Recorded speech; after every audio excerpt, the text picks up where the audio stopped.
সাহারি খেতে উঠেছেন। একটি ছোট্ট ঘটনা শুনুন। আলেকজান্ডার, যার নামটা আমরা কম বেশি শুনেছি, আলেকজান্ডার দ্য গ্রেট। আলেকজান্ডার যখন মৃত্যুর শয্যায় সজ্জিত, তখন তিনি তার সেনাপতিদেরকে ডেকে পাঠালেন।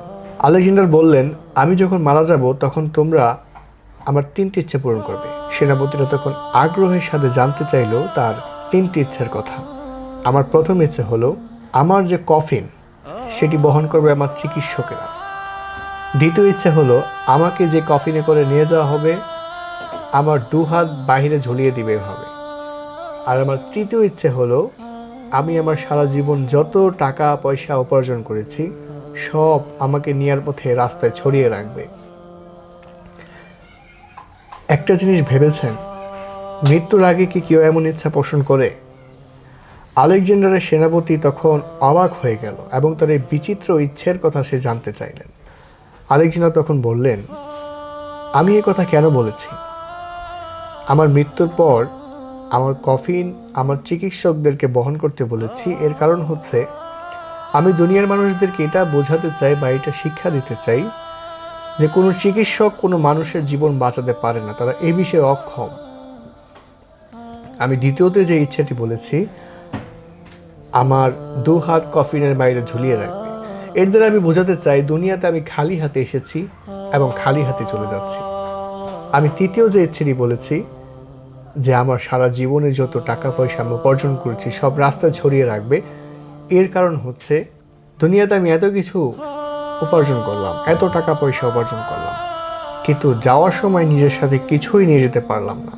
দুনিয়ার মানুষের দ্বারা বুঝুক এই সম্পদের পিছনে ছোটা এটা সময়ের একটা অপচয়।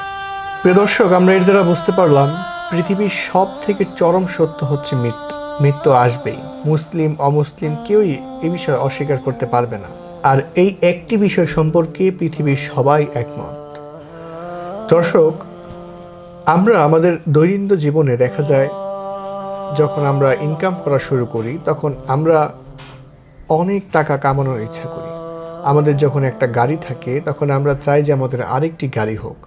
যখন আমাদের একটি বাড়ি থাকে তখন আমাদের মনে চায় যে আমরা আরেকটি বাড়ি করি। এমন আমাদের কাছে যে পরিমাণ সম্পদ থাকে সেই সম্পদে আমরা সন্তুষ্ট থাকি না, আমাদের মনে চায় আমরা আরও সম্পদ উপার্জন করি।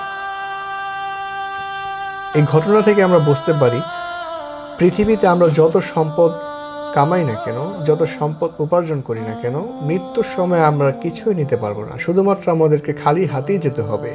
আলেকজান্ডার যেমন বলেছেন চিকিৎসকদেরকে কফিন বহন করতে। কোনো চিকিৎসক মানুষের জীবন বাঁচাতে পারে না একমাত্র আল্লাহ ব্যতীত। আলেকজান্ডার যেমন দ্বিতীয় ইচ্ছে বলেছেন, আমার 2 হাত বাইরে ছড়িয়ে রাখবে। অর্থাৎ সে পৃথিবীতে আমরা যে খালি হাতে এসেছি আমরা যাওয়ার সময় খালি হাতেই যাব। পৃথিবীতে আমরা যত টাকা পয়সা ইনকাম করেছি, যত সম্পদ উপার্জন করেছি, যত গাড়ি বাড়ি করেছি, সাথে আমরা কিছুই নিতে পারবো না, শুধুমাত্র খালি হাতেই যেতে হবে। আর আমাদের সাথে যাবে আমাদের আমল। যদি আমলই আমাদের না থাকে তাহলে আমরা ধরা খেয়ে যাব সেই সময়। এখনো সময় আছে, আমরা আল্লাহকে স্মরণ করি, মৃত্যুকে স্মরণ করি। আল্লাহ রাব্বুল আলামিন আমাদের সকলকে সঠিক বুঝ দান করুন। আমিন। আসসালামু আলাইকুম ওয়া রাহমাতুল্লাহি ওয়া বারাকাতুহু।